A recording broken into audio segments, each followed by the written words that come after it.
તો મંત્રીમંડળ વિસ્તરણને લઈને મહત્વના સમાચાર જે સામે આવી રહ્યા છે। લગભગ 3 થી 4 જેટલા મંત્રીઓ સિવાય તમામ મંત્રીઓ રાજીનામા આપશે। આજે મંત્રીઓના રાજીનામા પણ લેવામાં આવશે।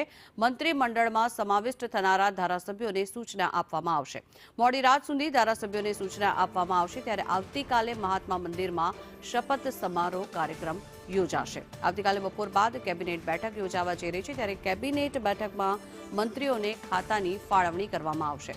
ધનતેરસના દિવસે જ મોટાભાગના મંત્રીઓ ચાર્જ લે તેની પણ શક્યતાઓ અહીંયા જોવામાં આવી રહી છે। ત્યારે મહત્વનું છે કે મુખ્યમંત્રી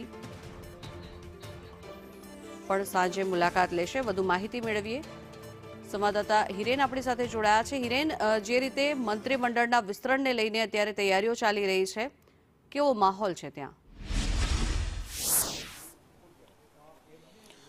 આવતીકાલે સવારે 11:30 મુખ્યમંત્રી ભૂપેન્દ્ર પટેલ નવા મંત્રીમંડળના સભ્યો છે એમને શપથ લેવડાવશે। એટલે કે મંત્રીમંડળનું વિસ્તરણ કરવાનો જે નિર્ણય થયો છે તે અંતર્ગત પ્રક્રિયા હાથ ધરવામાં આવશે।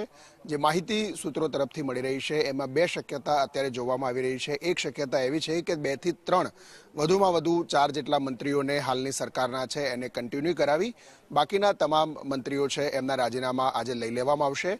બીજી શક્યતા એ પણ છે કે મુખ્યમંત્રી સિવાય સમગ્ર મંત્રીમંડળના સભ્યો છે એનું રાજીનામું લઈ અને આખી ટીમ નવી બનાવવામાં આવે। આ 2 વિષયો પર અત્યારે કામ રાષ્ટ્રીય નેતૃત્વ કરી રહ્યું છે। આવતીકાલે 11:30 શપથવિધિ મહાત્મા મંદિર ખાતે યોજાવાની છે અને મહાત્મા મંદિરમાં આ શપથવિધિ માટેની તૈયારીઓ અત્યારે કરવામાં આવી રહી છે।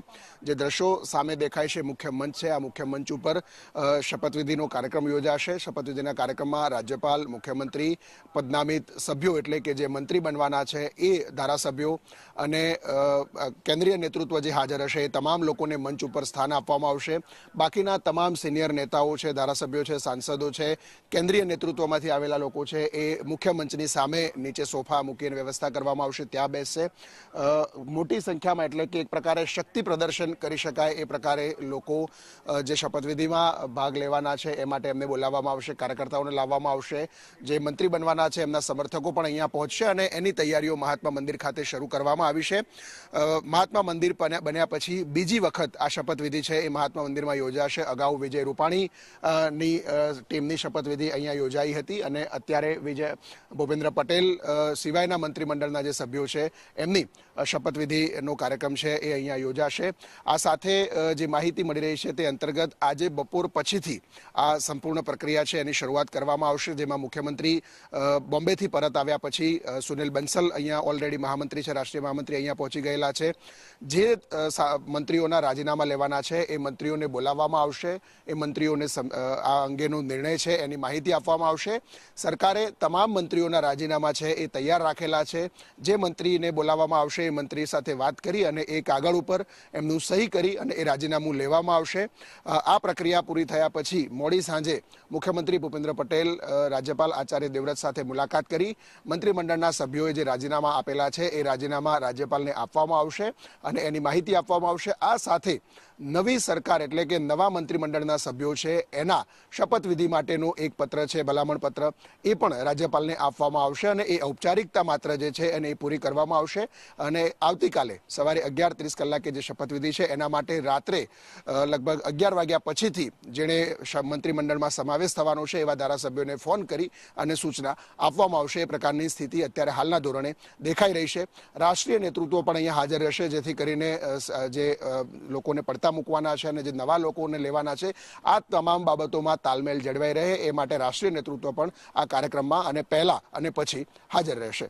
જી, જોડાયેલા રહેશો, આગળ પણ મેળવીશું આપની પાસેથી માહિતી। તો મહત્વનું છે કે જે રીતે આવતીકાલે આ શપથવિધિ કાર્યક્રમ યોજાવા જઈ રહ્યો છે મંત્રીમંડળ વિસ્તરણને લઈને બપોર બાદ રાજ્યપાલ હરિયાણાથી ગુજરાત આવશે। રાજ્યપાલ આવ્યા બાદ વિસ્તરણની ગતિવિધિની શરૂઆત થઈ શકે છે। ત્યારે રાજભવનમાં સીએમની રાજ્યપાલ સાથે મુલાકાત થઈ શકે છે। ત્યારે મંત્રીમંડળમાંથી બરખાસ્ત મંત્રીઓના રાજીનામાની પણ સૂચિ સોંપવામાં આવશે।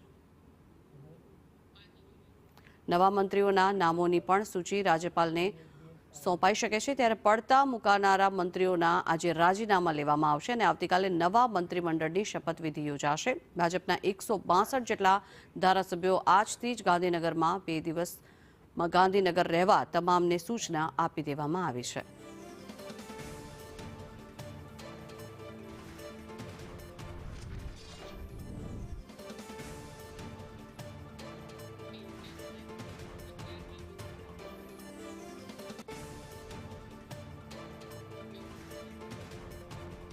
તો મંત્રીમંડળના વિસ્તરણને લઈને વધુ માહિતી મેળવીએ. સંવાદદાતા હિરેન રાવલ આપણી સાથે ગાંધીનગરથી જોડાયેલા છે. હિરેન, જે રીતે આવતીકાલે કેટલાક મંત્રીઓ એવા પણ છે કે જેમના રાજીનામા આજે લેવામાં આવી શકે છે, કયા કયા મંત્રીઓ હોઈ શકે છે આ યાદીમાં?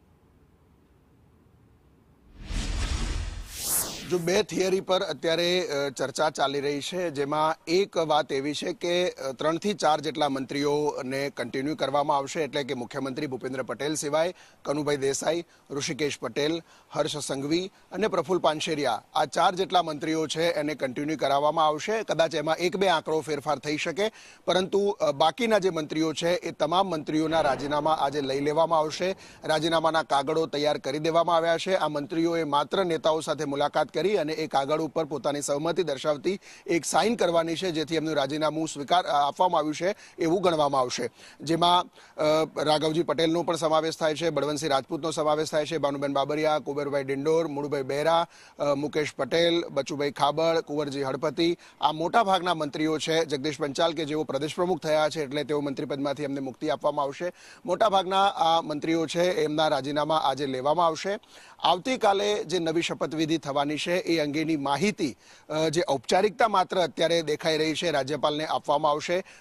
મોડી સાંજે મુખ્યમંત્રી ભૂપેન્દ્ર પટેલ છે એ રાજ્યપાલ પાસે જઈ જે મંત્રીઓએ રાજીનામા આપ્યા છે એ રાજીનામા રાજ્યપાલને આપવામાં આવશે અને રાજભવન તરફથી એ રાજીનામાનો સ્વીકાર કરી એનું નોટિફિકેશન ગેજેટ છે એ બહાર પાડવામાં આવશે. સાથે જ મુખ્યમંત્રી તરફથી બીજો પણ એક પત્ર રાજ્યપાલને આપવામાં આવશે, જેમાં આવતીકાલે જેની શપથવિધિ થવાની છે એવા મંત્રીઓના નામ આપવામાં આવશે કે આ મંત્રીઓની આવતીકાલે મંત્રીમંડળમાં સમાવેશ કરવા માટે આપ એમને શપથવિધિ કરાવશો, એ પ્રકારનો લખાણવાળો પત્ર છે એ રાજ્યપાલને આપવામાં આવશે અને એ આવતીકાલે આ નવા સભ્યો છે એ શપથ લેશે.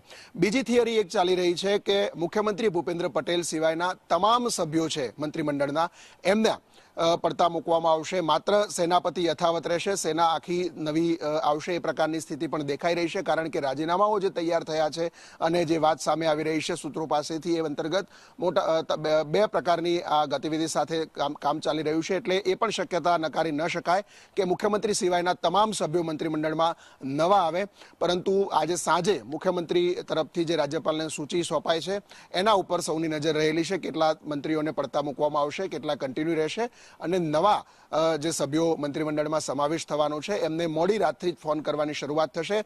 ઓલરેડી ધારાસભ્યોને આજે અને આવતીકાલે ગાંધીનગરમાં જ રહેવા માટે સૂચના આપવામાં આવી છે. એટલે એવું પણ થઈ શકે કે પરમ દિવસ કાલે શુક્રવારે શપથવિધિના પહેલા જ વહેલી સવારથી એમને સૂચના આપવામાં આવે કે તમારે મંત્રીમંડળમાં સમાવેશ થવાનો છે અને શપથ લેવાનો છે. એટલે આ બે પ્રક્રિયા અત્યારે હાલ દેખાઈ રહી છે. શપથવિધિ 11:30 શરૂ થશે. લગભગ 1 કલાક જેટલો કાર્યક્રમ આ શપથવિધિનો ચાલશે, 1 થી 1.5 કલાક, અને એ પછી બપોર પછીના સમયે એક કેબિનેટ બેઠક મળશે મુખ્યમંત્રીના અધ્યક્ષસ્થાને. એ કેબિનેટ બેઠકમાં આ નવા મંત્રીઓ જે છે અને આખું કેબિનેટ જે છે એટલે કે કેબિનેટ બેઠક મળશે અને કેબિનેટ બેઠકમાં મંત્રીઓની ખાતા ફાળવણી પણ આવતીકાલે કરી દેવામાં આવશે, જેથી કરી દિવાળીના તહેવારો દરમિયાન પોતાના મત વિસ્તારની અંદર અને અલગ અલગ જિલ્લાઓમાં એમને જે પ્રવાસ અને સન્માન કાર્યક્રમો જે કરવા હોય તો શક્તિ પ્રદર્શન એક પ્રકારે કરી શકાય. એ સ્થિતિ અત્યારે દેખાઈ રહી છે. પરમ દિવસે ધનતેરસના દિવસે જ મોટાભાગના મંત્રીઓ ખાતા ફાળવણી પછી પોતાના વિભાગમાં એટલે કે પોતાની કચેરીનો ચાર્જ સંભાળે તેવી પણ શક્યતા ધનતેરસના શુભ દિને દેખાઈ રહી છે. જી, આભાર સમગ્ર માહિતી બદલ.